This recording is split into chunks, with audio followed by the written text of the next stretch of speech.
Episode 140 Aku bisa melihat segalanya. Hernandez berkata, Serigala Hitam, temanku, bagaimana kau bisa sampai ke tempat ini? Kami dengar ada gereja yang indah dibangun di kota ini. Kami juga umat Tuhan, jadi kami datang ke sini khusus untuk melihatnya, kata pemuda Meksiko yang dijuluki Serigala Hitam. Ia dijuluki Serigala Hitam karena memiliki tato serigala hitam yang menyeramkan di punggungnya. Selain itu, dilihat dari sikap dan reaksinya, ia tampaknya adalah pemimpin para pemuda Meksiko ini. Serigala Hitam, berhenti bercanda, kalian bukan orang percaya. Katakan padaku, apa yang kalian lakukan di sini? Tanya Hernandez. Seorang pemuda Meksiko menunjukkan ekspresi galak. Hei, apa yang kau bicarakan? Sebaiknya kau berhati-hati dalam bicara.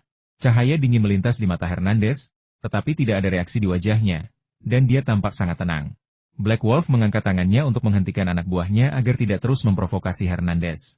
Pasukan Black Wolf mendengus dingin, tampak tidak mau menyerah, tetapi mereka tidak terus memprovokasi Hernandez. Pada saat ini, Giovanna mendorong pintu kamar Xia Feng dan masuk. Bos, ada sesuatu yang terjadi. Giovanna melihat Xia Feng berdiri di dekat jendela dan berkata langsung ke intinya. Orang-orang itu dari geng Tijuana, geng yang sangat besar. Pemimpinnya dijuluki Serigala Hitam, dan dia memegang posisi tinggi di dalam geng.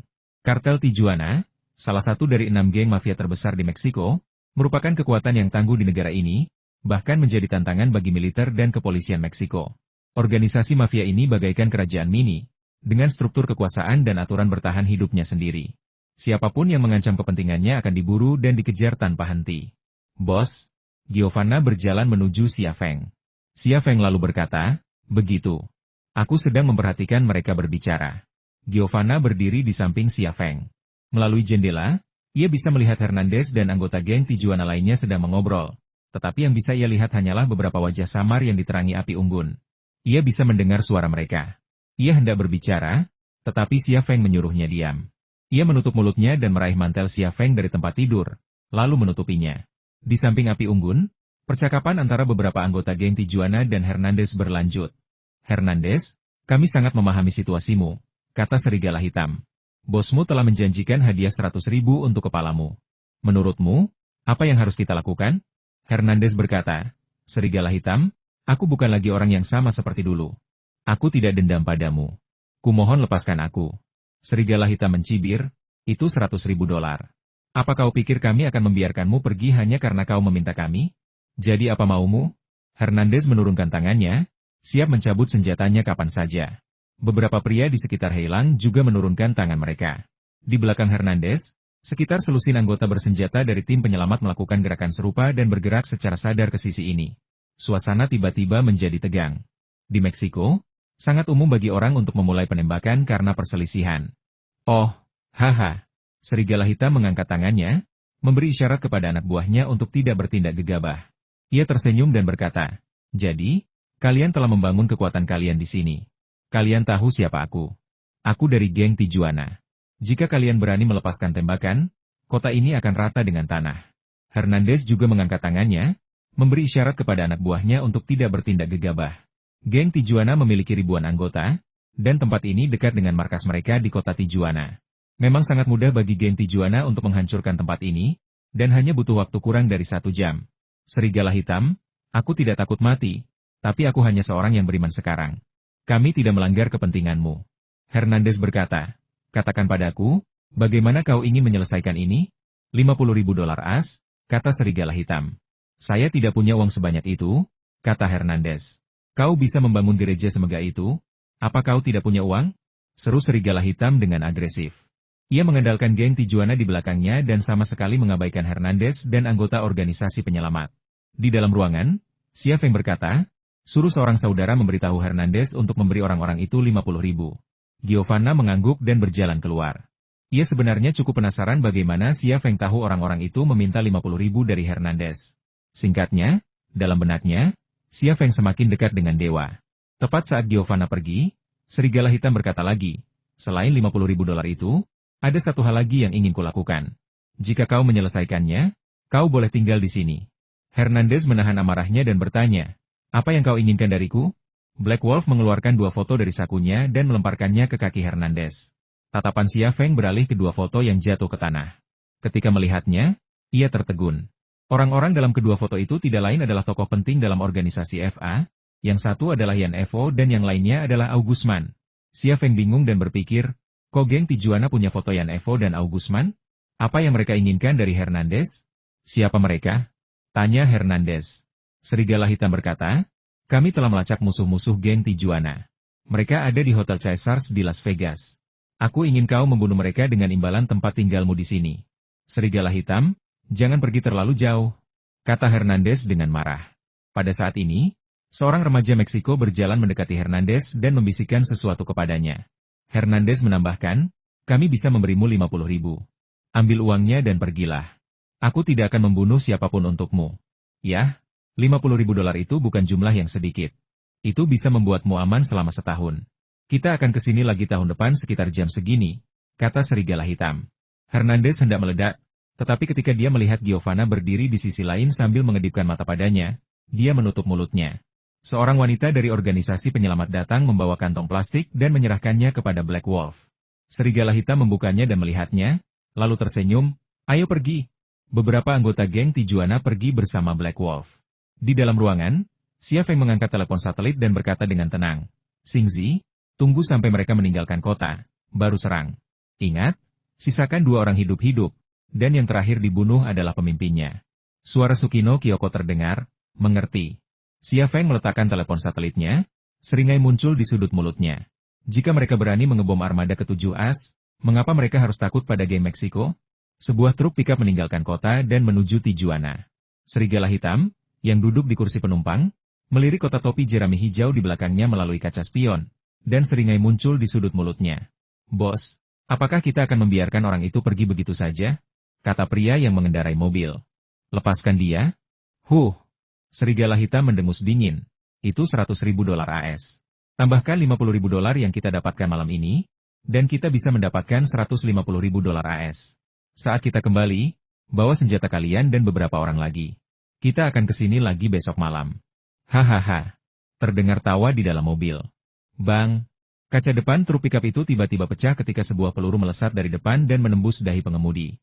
Dahinya langsung meledak, dan darah serta isi otak berceceran di kaca dan dashboard yang pecah. Sialan! Pasti itu Parang! Teriak seseorang. Orang itu sedang merencanakan sesuatu yang jahat terhadap kita. Umpat seseorang. Bang! Bang! Bang! Mobil masih tergelincir, dan suara pecahan kaca kembali terdengar. Peluru menembus jendela dan pintu besi truk pickup, menembus tubuh orang-orang di dalamnya. Ledakan. Truk pickup itu kehilangan kendali, menabrak pohon di sisi jalan dan berhenti. Serigala Hitam membuka pintu mobil dan keluar dari kursi penumpang. Ia berbaring di tanah, dengan waspada mengamati semua yang dilihatnya. Tepat saat ia mencari targetnya, salah satu anak buahnya merangkak keluar dari belakang, pistol di tangan, tanpa ketakutan. Bos, orang-orang itu ingin membunuh kita. Telepon seseorang dan panggil mereka ke sini. Serigala Hitam geram. Beraninya kau memulai perang dengan geng Tijuana kita? Aku akan membantai kota ini. Bawahan Serigala Hitam mengeluarkan ponselnya dan menghubungi nomor itu dengan panik. Namun, sebelum ia selesai menghubungi, sebuah peluru melesat dan mengenai telapak tangannya, menghancurkannya berkeping-keping. Ah! Teriak anak buah Serigala Hitam dengan sedih, jari-jari mereka tertancap di jantung, lalu berguling-guling di tanah. Bang! Serigala Hitam melepaskan 2 tembakan ke arah datangnya peluru, lalu meraung, Machete, kau tahu apa yang kau lakukan? Orang-orang kita tahu kita di sini. Kalau kau membunuhku, mereka akan membantai kota ini. Ayo kita pergi, kita akan berpura-pura tidak terjadi apa-apa. Sesosok mungil tiba-tiba melompat dari atap truk pickup, dan pada saat itu, seberkas cahaya dingin berwarna perak mengiris tangan Serigala Hitam yang menggenggam pistol. Tangan kanan Serigala Hitam yang memegang pistol itu pun terpotong hidup-hidup dan jatuh ke tanah berkerikil bersama pistolnya. Sosok mungil itu mendarat di tanah, memegang pedang samurai yang sangat tajam di tangannya. Heilang tanpa sadar mengulurkan tangan kirinya untuk meraih telapak tangan dan pistol yang terputus yang jatuh ke tanah. Sukino Anko mengayunkan pedang samurai di tangannya, dan pedang itu menusuk telapak tangan kiri Kurolang, lalu memakukan telapak tangan kirinya ke tanah. Serigala Hitam tak berani bergerak. Ia menatap ngeri wanita oriental mungil di hadapannya. Ia telah melihat banyak wanita kejam, tetapi dibandingkan dengan yang satu ini, mereka bagaikan anak kecil di komedi putar. Tatapan mata wanita ini membuatnya ketakutan yang mendalam. Pada saat itu, beberapa orang mendekat dari arah lain, 4 perempuan dan 2 laki-laki. Serigala Hitam mengira Machete Hernandez yang mengatur serangan itu, tetapi ia bahkan tidak melihat Hernandez. Orang-orang yang muncul di hadapannya semuanya orang asing, dan tak satu pun dari mereka orang Meksiko. Dua pria dan empat wanita yang muncul adalah Xia Feng, Angumihan, dan para ksatria wanita dari keluarga Grey dan Russo. Xia Feng berjalan ke sisi truk pickup, menatap serigala hitam yang tergeletak di tanah, dan berkata, Xingzi, cabut pisaunya. Dia tidak bisa menjawab pertanyaanku seperti ini. Baru pada saat itulah Sukino Anko menarik katananya dari telapak tangan kiri Kurolang, tetapi dia tidak memasukkannya ke dalam sarung. Serigala hitam menjepit pergelangan tangannya yang patah dengan tangan kirinya yang terluka. Suaranya bergetar, siapa kau? Siapa kau? Kau tahu siapa aku? Aku. Xia Feng berkata, hei, lupakan saja geng Tijuana, oke? Aku punya sesuatu yang ingin kuselidiki, dan jika kau membantuku menyelesaikannya, aku akan melepaskanmu. Kalau kau tidak mau bekerja sama, dia akan mencincangmu dan memberimu makan babi. Apa yang ingin kau ketahui? Suara serigala hitam semakin bergetar. Xia Feng melemparkan kedua foto itu ke Heilang. Ini dua foto yang kau berikan pada Hernandez. Katakan padaku, siapa yang memberikannya padamu? Aku bosku, pemimpin geng Tijuana. Serigala hitam berkata, kedua orang ini musuh geng Tijuana kita. Kita tahu keberadaan mereka, tapi mereka ada di Amerika Serikat, jadi kita biarkan Machete membunuh mereka. Apakah kamu yakin? Tanya Xia Feng. Aku yakin, kata serigala hitam. Xia Feng melirik Sukino Anko. Hanya dengan tatapannya, Sukino Anko mengangkat pisaunya dan memotong satu-satunya telapak tangan kiri Kurolang yang tersisa. Serigala hitam itu berguling-guling di tanah sambil berteriak. Xia Feng menghampiri anak buah serigala hitam dan berkata dengan tenang, apakah kalian melihat apa yang terjadi padanya? Atau pertanyaan sebelumnya, apa yang kalian ketahui? Aku. Anak buah Black Wolf tanpa sadar melirik ke arah Black Wolf. Xia Feng berkata, jangan khawatir, dan jangan takut padanya. Jika kau bisa membantuku menyelesaikan masalah ini, kau bisa pergi hidup-hidup. Jika dia membantuku menyelesaikan masalah ini, dia akan pergi hidup-hidup dan kau akan mati. Kau mengerti maksudku? Dua nyawa, satu nyawa itulah yang dimaksud Xia Feng, dan itulah mengapa ia ingin meninggalkan dua orang yang selamat. Ia ingin melihat naluri manusia untuk bersaing demi bertahan hidup di bawah tekanan kematian. Seseorang yang didorong oleh naluri untuk bertahan hidup bahkan rela memakan sesamanya, apalagi mengkhianati rekan-rekannya. Anak buah Black Wolf mengangguk, aku mengerti. Kalau begitu katakan padaku. Semakin cepat kau pergi, semakin cepat kau bisa menerima perawatan, kata Xia Feng. Bajingan, teriak serigala hitam dengan marah, beraninya kau? Aku. Sulit bagi anak buah Black Wolf untuk menghilangkan rasa takut mereka terhadap naga hitam dalam waktu sesingkat itu. Namun saat dia dibuat takut oleh serigala hitam tiba-tiba menyerbu masuk dan berkata, orang Jepanglah yang memberiku dua foto ini. Menyadari telah ditipu, anak buah Black Wolf panik. Sebelum Black Wolf sempat menyelesaikan kata-katanya, mereka bergegas berkata, orang Jepang itu memberi kami 500.000 dan menyuruh kami menyebarkan berita ini di gereja yang baru dibangun di Meksiko. Orang Jepang? Seperti apa rupa mereka? Tanya Xia Feng. Serigala hitam berkata, itu manusia. Dia tidak memberitahuku namanya, tapi aku tahu seperti apa rupanya. Anak buah Black Wolf berkata, tingginya sekitar 175 cm, berambut putih, dan tampak sangat tua. Xia Feng melirik Sukino Anko. Sukino Anzi mengangguk, itu dia. Dia yang disebutkan Sukino Anko adalah Yagyu Kenichi, seseorang yang belum pernah dilihat Xia Feng sampai sekarang. Tetapi ketika Sukino Anko mengatakan ini, dia menebak siapa orang ini. Tidaklah lazim jika Kenichi Yagyu menggunakan foto Yan Evo dan Augustman dari organisasi FA untuk menyebarkan berita tersebut ke geng-geng di Meksiko. Tak ada geng Meksiko yang mampu menyaingi FA, yang berkantor pusat di Meksiko. Bagaimana mungkin satu geng berani menantang dominasi FA di dunia bawah Meksiko? Komisi sebesar 500.000 memang jumlah yang signifikan. Tetapi bagi geng yang mengendalikan jaringan zat terlarang, itu praktis bukan apa-apa. Mustahil bagi petinggi kartel Tijuana untuk terkesan, hanya pemimpin yang lebih kecil seperti Black Wolf. Sekalipun petinggi kartel Tijuana tidak tahu tentang ini, mengapa Yagyu Kenichi memerintahkan Black Wolf secara khusus menargetkan gereja yang baru dibangun untuk menyebarkan informasi ini? Aku sudah selesai. Anak buah serigala hitam memohon, tolong lepaskan aku. Aku tidak akan memberitahu siapapun apa yang terjadi malam ini. Mati kau. Seru serigala hitam dengan galak, lalu menambahkan dengan nada memohon, aku sudah mengatakan yang sebenarnya. Tolong lepaskan aku. Aku akan berpura-pura kejadian malam ini tidak pernah terjadi. Xia Feng berkata, aku belum menemukan jawabannya. Kenapa kau begitu cemas? Setelah jeda, ia berkata, katakan padaku, apakah petinggi kartel Tijuana tahu tentang ini? Aku tidak tahu, aku benar-benar tidak tahu, sumpah, kata serigala hitam. Aku tidak tahu, aku juga bersumpah, kata anak buah serigala hitam. Xia Feng berkata, Apakah dia memberitahumu mengapa dia pergi ke gereja yang baru dibangun untuk menyebarkan berita seperti ini? Aku yakin kau pasti menanyakan pertanyaan ini padanya. Aku sudah bertanya. Aku memang bertanya, kata serigala hitam, tapi dia tidak menjawabku. Dia bilang kalau aku menuruti permintaannya, dia akan memberiku 500.000 lagi setelahnya. Berapa banyak gereja yang pernah kamu kunjungi? Tanya Xia Feng. Serigala hitam berkata, kami telah mengunjungi lebih dari selusin gereja yang baru dibangun di Meksiko. Ini yang terakhir. Xia Feng berkata, tempat ini tepat di sebelah sarang lamamu. Kenapa ini yang terbaik? Saya sedang mengirim sejumlah barang ke Guatemala. Saya sudah merencanakan rutenya. Titik awal saya bukan di sini, melainkan di Guatemala, kata Black Wolf. Bagaimana Anda melakukannya di gereja lain? Tanya Xia Feng. Black Wolf berkata, saya mengeluarkan foto-foto itu dan memberitahu mereka bahwa orang-orang di foto itu adalah musuh geng Tijuana. Mereka ada di Las Vegas dan saya butuh pembunuh untuk menghabisi mereka. Gereja-gereja itu hanya tempat percakapan biasa. Hanya ada pendeta dan umat, tidak seperti di sini. Saya menakut-nakuti mereka lalu pergi. Tidak, dia bohong. Anak buah Black Wolf tiba-tiba berkata, orang Jepang itu juga meminta kami merekam semua yang terjadi di gereja. Terutama saat kami bertemu dengan jemaat gereja, lalu mengirim videonya ke Las Vegas. Setelah itu, dia akan membayar sisa 500.000. Xia Feng mencibir, serigala hitam, kau benar-benar menyembunyikan langkah sepenting itu dariku? Tidak. Tidak, aku baru saja akan mengatakannya. Serigala hitam tiba-tiba menjadi gugup. Katakan padaku. Nada suara Xia Feng tiba-tiba berubah tegas.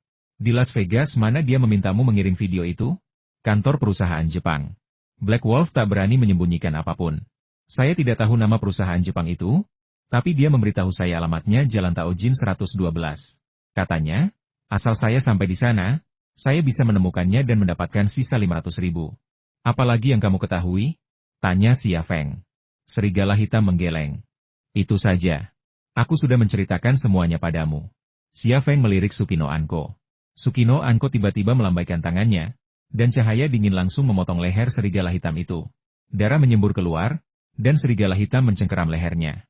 Ia mencoba meraung, tetapi tak ada suara yang keluar. 3 detik kemudian, otaknya kehilangan suplai darah dan ia memasuki kegelapan abadi. Jangan bunuh aku. Jangan bunuh aku, kau sudah berjanji. Suara anak buah Heilang tiba-tiba berhenti. Usti milik Sukino Anzu menusuknya dari bawah ketiak dan menusuknya tepat di jantung. Ini hanya permainan. Seperti Shallallahu Alaihi Wasallam, sekuat apapun Anda bertarung, Anda akan mati pada akhirnya. Xia Feng dengan cepat memindai mayat-mayat itu dan mengeluarkan sebuah jam tangan dari salah satunya. Jam tangan itu memiliki fungsi kamera dan juga menyimpan rekaman video yang direkam oleh Black Wolf dan gengnya. Sukino Anko berkata dia ada di perusahaan keluarga Hattori. Hattori Mei mungkin juga ada di sana. Kita harus pergi ke sana untuk mengakhiri ini. Xia Feng menggelengkan kepalanya, kalau begitu kau telah tertipu. Hah? Sukino Anko tertegun. Xia Feng berkata, rangkaian rencana ini entah itu ide tuanmu atau Hattori Mei cerdik, tapi mereka menipu orang yang salah. Ia melirik Giovanna dan berkata, lembaga penyelamat bukan lagi rahasia. Beritahu saudara-saudari di lembaga penyelamat untuk berhati-hati dan tetap bersembunyi untuk sementara waktu. Giovanna mengangguk. Aku akan memberitahu mereka. Lembaga penyelamat berkembang pesat, dengan begitu banyak pengikut. Siapa yang bisa menjamin tidak ada mata-mata dari faksi lawan? Terlebih lagi, dengan gereja sebesar itu yang berdiri di sebelah kediaman Ping An, personel intelijen dari Jepang, Amerika Serikat, dan organisasi FA tidak buta. Hernandez memimpin anak buahnya untuk membuang mayat-mayat tersebut. Black Wolf dan anak buahnya diseret ke padang pasir dekat kota dan dikuburkan. Truk pikap juga diderek ke sebuah gudang terbengkalai di kota dan dipotong-potong menjadi potongan-potongan dan besi tua. Sementara Hernandez dan saudara-saudarinya dari organisasi penyelamat melakukan hal ini, Xia Feng dan anak buahnya menonton video yang direkam oleh Black Wolf di kamarnya. Isi video tersebut sesuai dengan apa yang dikatakan Black Wolf dan antek-anteknya. Mereka meneror para pendeta dan jemaat yang baik dan jujur di gereja demi gereja. Video tersebut bahkan menunjukkan beberapa dari mereka kekerasan seksual jemaat perempuan. Sungguh tidak bermoral. Setelah menonton video tersebut, Sukino Anko berkata, Bos, serigala hitam dan gengnya mengikuti instruksi tuanku dengan tepat, dan aku yakin semua ini pasti ide Hattori Mei. Anak buah serigala hitam bahkan tidak tahu kita di sini. Yang berarti tuanku dan Hattori Mei juga tidak mungkin tahu kita di sini. Tuanku dan Hattori Mei berada tepat di tempat yang dikatakan serigala hitam. Bagaimana mungkin ini jebakan? Ya. Amumihan juga berkata ini kesempatan untuk membunuh wanita Jepang itu. Ayo kita pergi ke kantor perusahaan Jepang itu dan bunuh dia beserta orang-orangnya. Xia Feng terdiam sejenak sebelum berkata, jika kita pergi, Kita mungkin tidak hanya akan menghadapi beberapa samurai Jepang, tetapi seluruh komunitas samurai Jepang. Dan itu bukan skenario terburuk. Skenario terburuknya adalah CIA dan militer AS akan menunggu di sana. Bisakah kita mengalahkan pasukan? Bisakah kita mengalahkan semua agen lapangan CIA yang berjaga? Membunuh Tsukino Kyoko, Yagyu Kenichi, bahkan Yan Evo dan Augusman merupakan godaan besar baginya dan anggota tim Zodiac. Namun, jika ini benar-benar jebakan, maka apa yang ia gambarkan mungkin akan menjadi kenyataan. Begitu mereka sampai di sana, mereka tidak hanya akan menunggu samurai Jepang, tetapi juga agen CIA dan pasukan khusus Amerika yang paling elit. Pasti akan menjadi pembunuhan telak. Semua orang di ruangan itu terdiam. Tsukino Kyoko, Angumihan, para wanita dari keluarga Grey dan Russo semuanya pemberani, tetapi mereka tak mampu mengalahkan pasukan khusus Amerika, apalagi samurai Jepang, CIA, dan FA. Aku ingin membunuh Hattori Mei. Ini salah satu tujuan penting kunjunganku ke Amerika Serikat, kata Xia Feng, tapi kita tidak bisa melakukannya sembarangan. Kita harus menggunakan akal sehat kita. Kita harus meninggalkan Meksiko. Bersiaplah. Kita akan berangkat setengah jam lagi. Tsukino Anko dan Angumihan segera meninggalkan kamar Xia Feng untuk mengemas barang bawaan mereka. Kedua anggota tim Zodiac tidak memiliki keterikatan dengan tempat ini, tetapi para wanita dari keluarga Grey dan Russo tampaknya memiliki keterikatan dengan tempat ini, dan mereka tidak kembali ke kamar masing-masing untuk mengemas barang bawaan mereka. Giovanna ragu sejenak sebelum berkata, "Bos, akhirnya kita membangun gereja ini. Semua penghuni di sini adalah umat beriman kita. Jika kita meninggalkan mereka sekarang, kemungkinan besar mereka akan menghadapi balas dendam dari geng Tijuana. Kita," Xia Feng berkata, "Black Wolf dan gengnya mengambil pekerjaan pribadi, dan mereka tidak mau berbagi 1 juta itu. Karena itu, petinggi kartel Tijuana tidak akan tahu tentang ini. Saya hanya khawatir seseorang dari FA akan mengetahui sesuatu. Saya bahkan menduga FA akan mengirim seseorang untuk mengikuti Black Wolf dan gengnya dan menentukan gereja mana yang menjadi markas lembaga penyelamat. Jika itu masalahnya, maka penduduk di sini dan saudara-saudari kita di lembaga penyelamat akan berada dalam bahaya besar. Apa yang harus kita lakukan?" tanya Stella dengan cemas.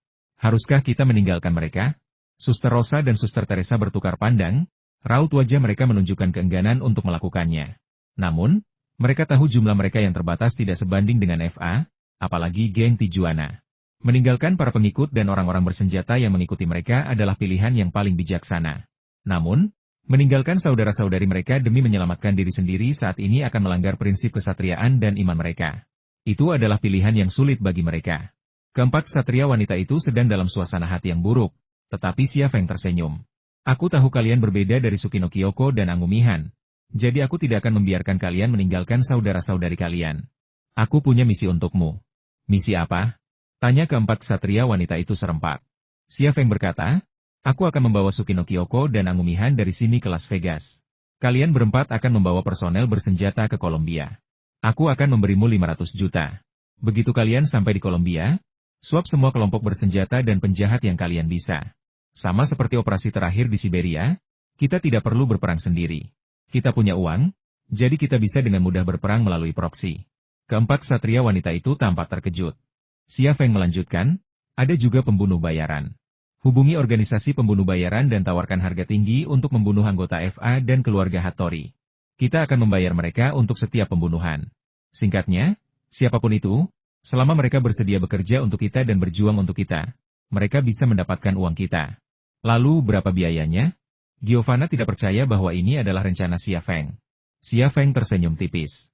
"Kau pikir aku kekurangan uang? Kalau 500 juta dolar tidak cukup, aku akan memberimu 500 juta dolar lagi kapan saja." Mengesampingkan Thunder Horse Group, yang sebanding dengan mesin cetak uang pribadi yang ia hasilkan dari pasar saham A sudah cukup baginya untuk melancarkan perang agen, kelompok bersenjata, penjahat, dan pembunuh. Asalkan kamu punya uang, mereka akan rela membunuh siapapun untukmu. Mereka tidak peduli apakah orang yang ingin mereka bunuh itu dari organisasi FA atau keluarga Hattori. Mereka hanya mengenal uang, bukan manusia. Giovanna akhirnya tersenyum. "Kalau begitu, ayo kita pergi ke Kolombia. Itu surga bagi para penjahat dan pembunuh. 500 juta dolar sudah cukup bagi kita untuk membentuk pasukan kecil. Kau seharusnya bisa mengetahui siapa saja anggota keluarga Hattori, kan?" kata Xia Feng. "Tentu saja kita bisa menemukannya." Stella berkata, "Kurasa tidak seharusnya hanya keluarga Hattori saja. Para eksekutif senior dan personel penting Vico Corporation seharusnya ada dalam daftar kita." Xia Feng tersenyum. "Kalian bebas melakukan apapun. Silakan saja. Aku hanya punya satu permintaan, semakin cepat semakin baik. Akan lebih baik jika keluarga Hattori dan organisasi FA sudah mulai mengurangi jumlah mereka sebelum aku tiba di Las Vegas. Bos, aku mengerti, kata Stella bersemangat. Tindakan kita sebenarnya untuk membuat keluarga Hattori dan FA terlalu sibuk dan mengganggu, kan? Xia Feng tersenyum dan mengangguk. Mari kita beri nama sandi operasi ini Mad Dog. Agen kita akan menggigit mereka seperti anjing gila. Anjing gila? Suaranya menjijikan, kata Giovanna. Mengapa tidak memanggilnya Rose? Kata Stella. Pedang lembaga penyelamat. Suara Rosa. Perang salib Satria. Suara Teresa. Xia Feng. Setengah jam kemudian, sebuah truk pickup Ford meninggalkan kota dan menuju perbatasan AS. Angumihan mengemudi, sementara Xia Feng dan Tsukino Kyoko duduk di sofa belakang. Tak lama setelah ketiganya pergi, kendaraan-kendaraan berbagai ukuran juga meninggalkan kota. Tak hanya membawa 4 ksatria wanita dan para pria bersenjata dari lembaga penyelamat, mereka juga membawa penduduk kota. Uang yang diberikan Xia Feng kepada keempat ksatria wanita itu cukup bagi mereka untuk memindahkan penduduk kota ke tempat lain. Semua orang pergi dan kota itu menjadi kota kosong tanpa lampu, membuat orang-orang merasa suram dan menakutkan. 1 jam kemudian, beberapa kendaraan off-road tiba di dekat kota. Setelah mengamati sejenak, para pelaku langsung masuk ke dalam kota. Sekelompok pria bersenjata, semuanya mengenakan perlengkapan bergaya Amerika, keluar dari kendaraan. Mereka pertama-tama menggeledah gereja, kemudian memperluas area pencarian. 10 menit kemudian, lebih dari selusin pria bersenjata berkumpul di depan gereja. Bos, kami menemukan mobil yang telah dipotong-potong di gudang kosong. Mobil itu milik geng Black Wolf, kata seorang pria bersenjata. Ada lubang peluru di pintu dan darah di sasisnya. Seorang pria bersenjata berkata, ini memang markas lembaga penyelamat itu. Orang-orang serigala hitam menemukan rahasianya di sini, membunuh semua orang untuk membungkam mereka, lalu melarikan diri. Kita selangkah terlambat. Pemimpin kelompok bersenjata itu memasang ekspresi muram. Ia mengeluarkan telepon satelit dan menekan sebuah nomor. Setelah tersambung, ia berkata dengan suara berat, Tuan Yan, kami telah menemukan markas organisasi penyelamat di Meksiko. Jangan sentuh orang-orang di sana, berpura-puralah lewat. Tunggu sampai mereka menyampaikan pesannya, lalu bertindak dan bunuh semua orang. Suara Yan Evo. Tidak, ada masalah. Pemimpin kelompok bersenjata itu berkata, kota ini kosong. Semua anggota geng yang disewa Jepang telah terbunuh, tetapi kami belum menemukan mayatnya. Wanita Jepang yang sok benar. Suara Yan Fu dipenuhi amarah. Di mana kau sekarang? Di pinggiran barat Tijuana, di kota kecil bernama Greenhead. Pinggiran barat Tijuana? Yan Fu terdiam sejenak, lalu tiba-tiba berkata, segera kumpulkan semua personel di area Tijuana, termasuk yang ada di San Diego. Kita harus menemukan orang-orang itu. Kemungkinan besar ada ikan besar yang bersembunyi di antara mereka. Ya? Saya akan segera menghubungi orang-orang kita. Pemimpin kelompok bersenjata itu mengakhiri panggilan telepon dan kemudian memberikan instruksi, masuk ke mobil. Kita kejar mereka sampai ke perbatasan AS. Kecuali yang mengemudi. Semuanya, gunakan ponsel kalian untuk menghubungi orang-orang kita di wilayah Tijuana dan San Diego. Seluruh personel bersenjata organisasi FA mengambil tindakan. Pada saat yang sama, di arah lain, di dalam minibus. Hei, temanku, aku butuh pembunuh, siapa yang harus kubunuh? Aku ingin membunuh banyak orang, jangan ragu. Ini kesempatan terbaik untuk meraup untung besar yang pernah kau temui seumur hidupmu. Perkenalkan semua pembunuh yang kau punya padaku. Uang? Uangmu sangat penting. Aku akan memberimu komisi ganda, dan para pembunuh juga akan mendapat komisi ganda. Suara Giovanna. Aku beri kau kesempatan untuk meraup untung besar. Aku butuh pembunuh, banyak pembunuh. Target? Targetnya keluarga Hattori di Jepang. Siapapun anggota keluarga itu, aku akan memberimu uang untuk membunuh satu. Suara Stella. Jangan ragu. Kalau kau membuat kesepakatan ini, kau bisa membeli sebuah pulau untuk menghabiskan masa tuamu dengan tenang. Targetnya adalah keluarga Hattori di Jepang. Siapapun bisa menjadi salah satunya. Bahkan anjing keluarga Hattori. Aku bersedia membayar $10.000 AS. Suara Teresa. Bisnis besar, hebat. Kau bisa meraup untung sebanyak yang kau bunuh. Aku akan mengirimkan beberapa informasi tentang orang-orang yang menjadi target nanti. Ya? Organisasi FA, beranikah kau meraup uang sebanyak ini? Kalau berani, itu bagus. Orang-orang hebat bisa meraup $10 juta AS, tulang punggung tingkat menengah bisa $5 juta AS, agen bebas bisa $2 juta AS, dan personel bersenjata biasa bisa $500.000 AS. Kau bisa meraup untung sebanyak yang kau bunuh. Suara Rosa. Badai sedang datang. Anjing gila? Sekawanan anjing gila sedang dalam perjalanan. 24 jam kemudian, Tokyo, Jepang. Seorang lelaki setengah baya keluar dari kediamannya, dan istrinya membetulkan dasinya dan menyerahkan tas kerjanya. Sopirnya membukakan pintu untuknya dan menunggunya masuk. Kendaraannya adalah Mercedes-Benz S-Class, dengan Toyota Land Cruiser di depan dan di belakang. Setiap kendaraan, termasuk pengemudinya, dijaga oleh 4 pengawal, total 8 orang, yang berdiri di pinggir jalan, menunggunya masuk. Ia adalah Hattori Jiro dari keluarga Hattori dan adik dari Hattori Masao. Setelah kematian Hattori Masao, ia menjadi orang dengan status tertinggi kedua dalam keluarga Hattori setelah Hattori Mei. Istri Hattori Jiro, Ikeda Ichika, adalah wanita yang lembut dan berbudi luhur, dan ia juga merupakan penolong yang baik bagi Hattori Jiro. Berkat bantuannya pula, Hattori Jiro telah meraih keuntungan besar di Veken Corporation. Suamiku, wanita itu telah mengumpulkan semua prajurit di keluarga untuk pergi ke Amerika Serikat. Tidak ada yang tersisa untuk melindungi keluarga. Kamu harus berhati-hati saat bepergian, Ikeda Ichika memperingatkan. Hattori Jiro mendengus dingin. Wanita pemuda itu, jangan biarkan dia berpikir aku tidak tahu dia membunuh saudaraku. Dia dan ibunya seharusnya tidak ada. Akulah pewaris keluarga Hattori. SSST. Ikeda Ichika menempelkan jari di bibir Hattori Jiro. Hati-hati dengan kata-katamu, hati-hati pemuda itu menyuap orang-orang di sekitarmu. Kalau dia dengar, dia akan berbuat jahat padamu. Hattori Jiro mengangguk, lalu berkata, sudahlah, aku pergi. Suamiku tersayang, semoga selamat jalan. Ikeda Ichika membungkuk dan mengucapkan selamat tinggal. Namun, tepat saat ia menundukkan kepalanya, sesuatu yang panas tiba-tiba menyemprot kepala dan lehernya. Ia mengulurkan tangan untuk menyekanya, lalu menatap ke depan dan tertegun. Tangannya berlumuran darah. Hattori Jiro menghambur ke pelukan Ikeda Ichika. Ada lubang sebesar kepalan tangan di kepalanya. Benda panas yang baru saja menyemprot kepala dan leher Ikeda Ichika adalah darah dan isi otaknya. Ah, teriak Ikeda Ichika. Para pengawal yang berdiri di pinggir jalan bergegas mendekat, menghunus senjata, dan memasuki mode tempur. Namun, sebelum mereka sempat bergegas ke pintu dan membawa Ikeda Ichika yang ketakutan ke tempat aman, sebuah peluru senapan runduk melesat dan meledakkan kepala Ikeda Ichika. Waktu antara kematian pasangan tersebut tidak akan melebihi 1 detik. Seorang penembak jitu tidak dapat melakukan ini. Saat tubuh Ikeda Ichika dan Hattori Jiro jatuh ke tanah, 300 meter jauhnya, di atap 2 gedung yang berdekatan, seorang penembak jitu berkulit putih berteriak kepada rekan berkulit hitamnya, brengsek. Penembak jitu berkulit hitam itu lebih sopan.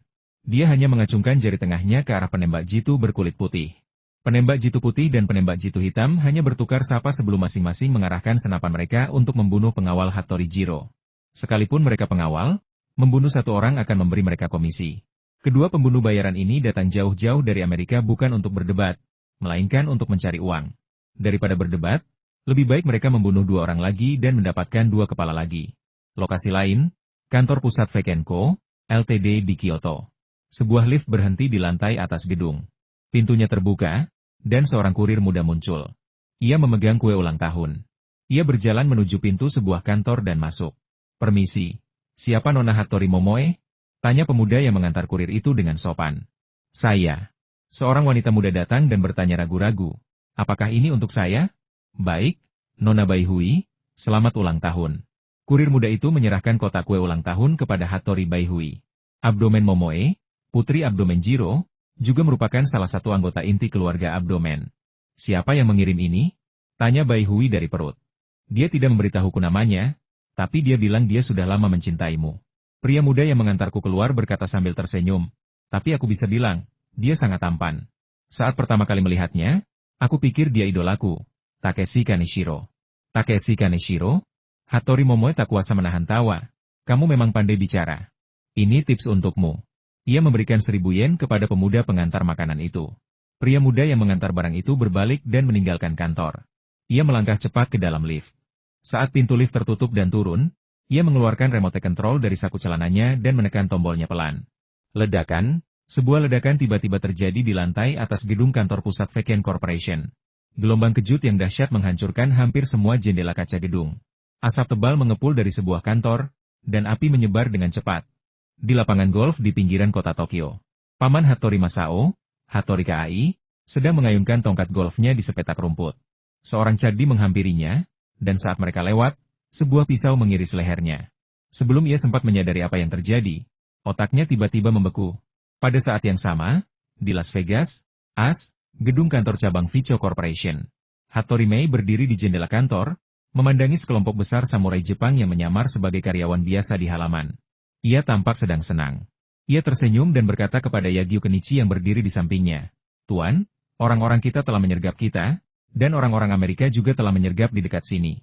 Selama Xia Feng dan anak buahnya muncul, kita bisa mengakhiri ini. Yagyu Kenichi berkata rencana selalu yang terbaik, bahkan sempurna, tetapi hasilnya seringkali tidak seperti yang kita inginkan. Apakah menurutmu Xia Feng akan datang?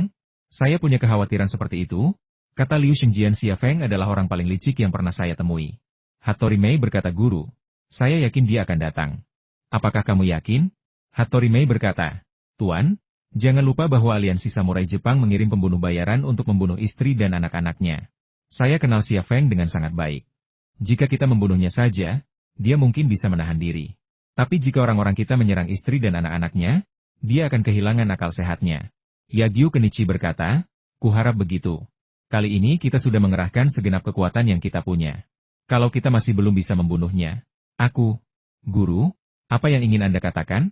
Jika kau tidak bisa membunuhnya kali ini, aku sarankan kau menyerah, kata Yagyu Kenichi. Mengapa?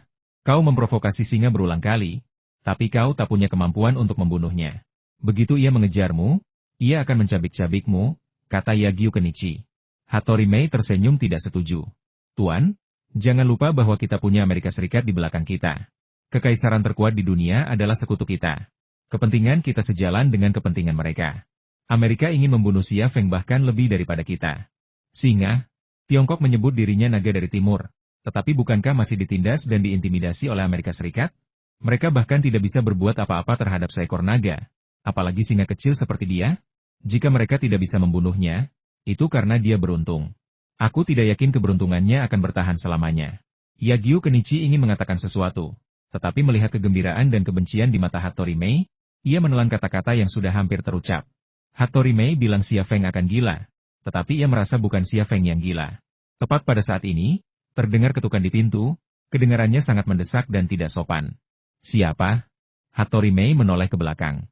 Ini aku, Nakamura. Terdengar suara seorang pria, Presiden, cepat buka pintunya.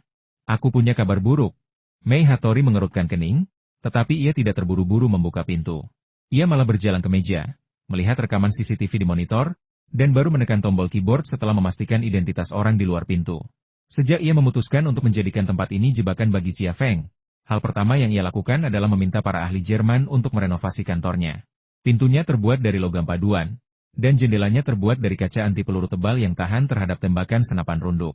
Bahkan jika tank membombardir kantor ini, akan butuh beberapa kali tembakan untuk menghancurkannya. Pintu kantor terbuka, dan seorang kerabat keluarga masuk dengan wajah panik. Presiden, keluarga Anda. Hattori Mei berkata dengan marah, kenapa kau begitu bingung? Ada apa? Ceritakan pelan-pelan. Orang kepercayaan keluarga itu masih sangat panik. Jepang. Dalam semalam, Jepang telah menjadi surga bagi para pembunuh untuk menghasilkan uang. Mereka berlomba-lomba membunuh keluargamu. Hattori Mei tiba-tiba membeku. Orang kepercayaan keluarga itu melanjutkan, Jiro Abdomen dan istrinya, Ikeda Ichika, ditembak mati oleh penembak jitu di depan pintu rumah mereka. Musuh bahkan tak tanggung-tanggung dan membunuh semua pengawal dan pengemudi. Adik Anda, Momoe Abdomen, menerima paket bahan peledak di kantor pusat Vico Corporation. Termasuk dia, semua orang di kantor tewas. Dan Tuan Hattori Gaijie, lehernya digorok oleh seorang pembunuh di lapangan golf. Ah bajingan. Hattori Mei meraung seperti orang gila. Beraninya dia melakukan ini. Beraninya dia memperlakukan keluarga Hattori seperti ini. Dia yang dibicarakannya jelas-jelas adalah Xia Feng. Ia seolah lupa bahwa ia telah merencanakan serangan di rumah sakit tentara Kyoto. Ia tidak menganggapnya masalah besar. Tetapi ketika Xia Feng membalas dengan cara yang sama, ia merasa itu luar biasa dan tak termaafkan. Orang kepercayaan keluarga itu tak berani berkata sepatah kata pun di hadapan kemarahan Hattori Mei. Ia sudah mengatakan apa yang ingin ia katakan, lalu ia menundukkan kepalanya. Hanya Yagyu Kenichi yang mengabaikan kemarahan Hattori Mei. Ia berkata dengan tenang, sudah kubilang kau sudah berulang kali memprovokasi singa, tapi kau tak punya kemampuan untuk membunuh singa. Sekali ia menyerangmu, ia akan mencabik-cabikmu. Di mana ibuku? Hattori Mei tiba-tiba menarik kerah orang kepercayaan keluarganya dan bertanya dengan cemas. Ibumu baik-baik saja, kata orang kepercayaan keluarga. Hattori Mei akhirnya menghela napas lega. Pergi, segera lacak organisasi pembunuh mana yang terlibat dalam serangan ini. Aku ingin mereka membayar dengan darah. Hai. Orang kepercayaan keluarga itu berbalik dan pergi. Pintu kantor ditutup lagi. Hattori Mei menghantamkan tinjunya ke meja dan meraung seperti orang gila. Xia Feng, aku akan membunuhmu dengan tanganku sendiri. Yagyu Kenichi berkata dengan tenang, sebaiknya kau tidak berpikir seperti itu.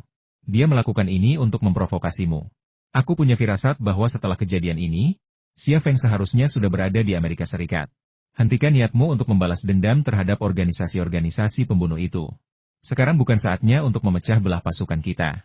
Aliansi Samurai Jepang hanya mengincar Xia Feng, bukan organisasi-organisasi pembunuh itu. Aku salah. Hattori Mei menundukkan kepalanya. Ia tidak menatap Yagyu Kenichi, tetapi matanya saat ini seperti mata ular berbisa. Sebuah truk pickup Ram dengan plat nomor Amerika memasuki Las Vegas. Di dalam mobil, Xia Feng sedang mengoperasikan komputer peretasnya. Namun, kali ini ia tidak menyerang apapun, melainkan membeli rumah di agen real estate. Menginap di hotel jelas bukan pilihan yang bijaksana. Ada banyak mata-mata yang mengawasi hotel-hotel di Las Vegas akhir-akhir ini, mulai dari CIA, FA, hingga Jepang. Penyamaran terbaik sekalipun tidak akan tahan terhadap sistem pengenalan wajah. Jadi, meskipun hanya beberapa malam, ia bersedia membeli rumah. Namun, ia tidak mau membeli rumah baru dari perusahaan real estate karena perusahaan tersebut akan memverifikasi identitasnya, yang merepotkan dan berisiko. Itulah sebabnya ia memilih agen real estate dan membeli rumah bekas. Penjual rumah bekas hanya punya satu syarat uang. Selama masalah dapat diselesaikan dengan uang, itu bukan masalah bagi Xia Feng. Xia Feng segera menemukan iklan properti dari sebuah agen real estate. Iklan itu adalah sebuah villa yang terletak di pinggiran timur Las Vegas. Kawasan itu sebagian besar dihuni oleh orang kulit putih kaya, yang dianggap sebagai individu berpangkat tinggi dan bergengsi.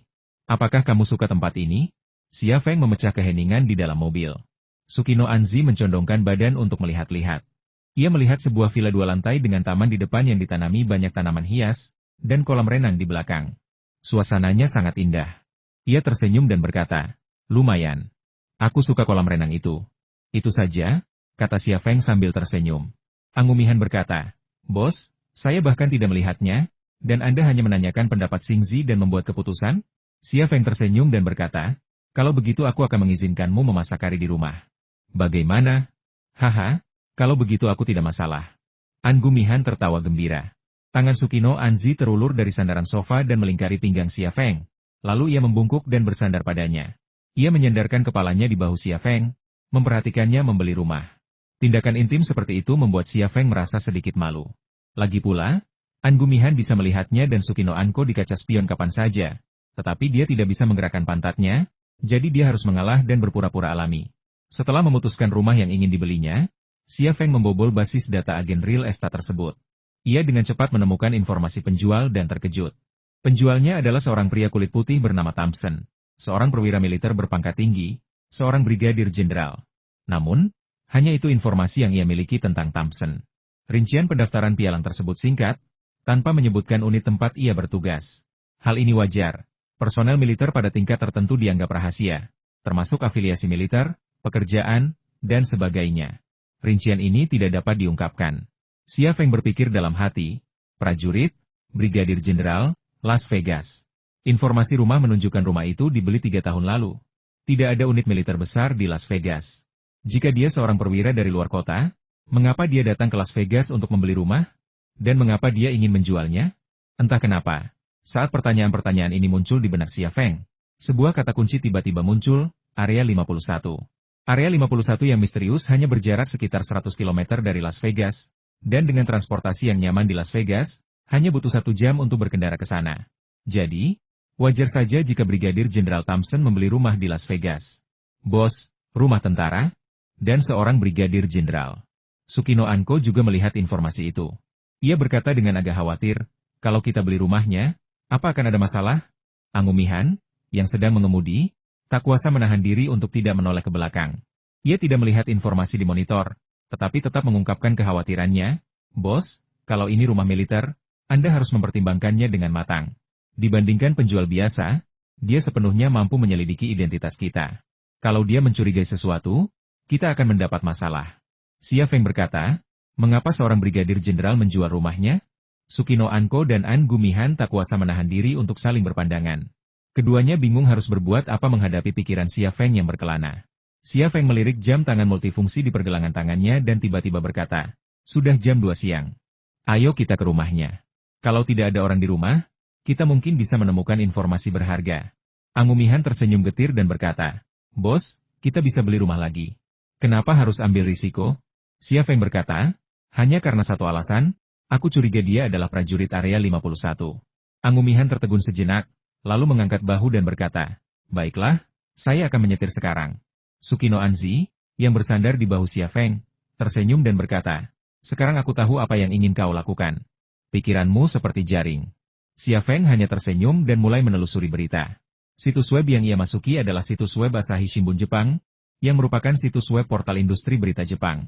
Begitu Asahi Shimbun dibuka, berita utama di halaman depan adalah pembunuhan keluarga Jiro Fukuro. Nama-nama anggota keluarga Hattori lainnya juga muncul dalam laporan berita ini. Semuanya tewas, dan jumlah totalnya mencapai 28. Angka ini mengejutkan Xia Feng. Polisi Jepang mengatakan itu adalah dendam, dan mengisyaratkan secara samar-samar bahwa itu adalah konsorsium luar negeri. Tetapi mereka hampir tidak menyebutkan nama Thunder Horse Group atau Xia Feng. Artikel tersebut penuh dengan kemarahan penulis, dan bahasa yang digunakan juga merupakan bahasa yang mengumpulkan dan memicu sentimen nasional. Hal-hal seperti ini, artikel-artikel seperti ini dapat mendekatkan para samurai Jepang. Setelah membaca berita itu, Xia Feng mencibir dingin. Ia berpikir, sekarang kau tahu akulah pelakunya, apa yang bisa kau lakukan padaku? Jika kau berani menyentuh wanita dan anak-anakku, aku akan membasmi klan Hattori MU. Ini baru permulaan. Karena kau telah memilih cara ini, aku akan membalasnya dengan setimpal. Pertama terhadap klan Hattori, lalu terhadap dunia samurai. Keluarga Hattori dan komunitas samurai Jepang telah mengambil tindakan terhadap para wanita dan anak-anaknya. Terlepas dari apakah mereka berhasil atau tidak, mereka telah mengambil langkah itu. Oleh karena itu, mereka juga harus menanggung murka balas dendam Xia Feng dan menghadapi gigitan anjing gila. Apakah dia akan menyesalinya? Tanya Sukino Anko tanpa pikir panjang. Xia Feng berkata, Hattori Mei? Dia tipe orang yang bahkan ingin menggantikan ayahnya. Dia tidak akan menyesalinya. Mungkin akan ada saatnya dia akan menyesalinya, dan saat itulah aku mengarahkan pistol ke kepalanya. Mobil memasuki jalan yang sedang direnovasi, dan jalan yang rusak akibat mesin konstruksi membuat perjalanan menjadi bergelombang. Area dada Sukino Anko bergesekan dengan lengan dan pelindung bahu Xia Feng, remasan lembut. Namun, bahkan dalam kondisi seperti itu, Sukino Anko tidak menggerakkan pinggulnya. Ia tetap menempel pada Xia Feng. Mungkin dia sudah menantikan jalan buruk seperti itu? Di Tiongkok, ia hampir tidak punya kesempatan untuk bersama Xia Feng. Kesempatan seperti itu hanya datang ketika ia meninggalkan Tiongkok untuk menjalankan misi. Sekarang kesempatan itu telah datang, bagaimana mungkin ia melewatkannya? Angumihan melirik ke kaca spion dan tak kuasa menahan senyum. Ia pikir Sukino Anko berani dan berpikiran terbuka. Tapi ia tidak tahu apa yang telah dilakukan Sukino Anko terhadap Xia Feng di perairan selatan. Erdemutu berada di atas lembaran plastik yang sama, berusaha bertahan hidup, dan ia telah mencuri es krim Xia Feng. Xia Feng selalu menjaga ekspresi serius.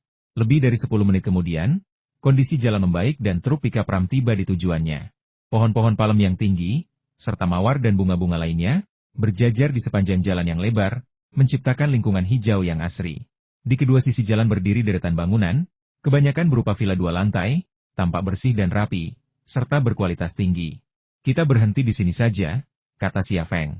An Gumihan menghentikan mobilnya, lalu keluar bersama Xia Feng dan berjalan di sepanjang jalan. Matahari sore terik, udara luar pengap, dan jalanan benar-benar sepi. Kolam renang di belakang beberapa rumah ramai dengan aktivitas, beberapa pemilik rumah asyik berenang dan barbeque bersama tetangga dan teman-teman mereka. Perempuan-perempuan berambut pirang bermata biru berbikini menjadi favorit di musim panas, tatapan mereka tertuju pada perempuan-perempuan itu, hanya sedikit yang melirik ke arah jalan. Xia Feng dan 2 orang lainnya segera tiba di Palm Road nomor 119. Ia berhenti, mengaktifkan kemampuan mata kiri dan kanannya, lalu mengamati ruangan. Setelah memastikan tidak ada orang di sana, ia segera memasuki halaman. Pintu masuk rumah dilengkapi kamera pengawas, kunci kombinasi elektronik, dan sistem alarm. Tetapi semua itu bukan halangan bagi Xia Feng. Hanya butuh 20 detik baginya untuk menggunakan tracker untuk membuka kunci kombinasi elektronik dan memasuki rumah Thompson. Tindakan pertamanya setelah memasuki rumah Thompson adalah mencari hard drive di kamera pengawas dan menghapus rekaman sekitar 30 detik darinya. Interior rumah ini tidak terlalu mewah, dengan gaya Amerika Barat. Terdapat perapian bata merah di ruang tamu, serta kepala rusa dan senapan berburu. Di samping perapian, terdapat sebuah flat beruang di lantai dan sebuah kursi goyang. Kurasa di sanalah Thompson minum kopi dan membaca koran. Sukino Anko dan An Gumihan dengan cepat menyelesaikan pemeriksaan mereka di lantai 2 dan kembali ke sisi Xia Feng di ruang tamu di lantai pertama. Tidak ada orang di atas, aman, kata An Gumihan. Sukino Anzi menyerahkan klip kartu nama kepada Xia Feng dan berkata, apakah ini informasi yang berharga? Xia Feng melirik sekilas. Foto di dalam map itu menunjukkan Thompson dan seorang wanita. Thompson di foto itu tampak berusia akhir 50-an. Garis rambutnya hampir mencapai ubun-ubun. Wajahnya dipenuhi bintik-bintik dan jerawat, dan matanya penuh dengan lingkaran hitam. Bahkan dalam estetika Amerika, pria seperti itu akan dianggap jelek. Namun wanita yang dipeluknya sungguh memukau.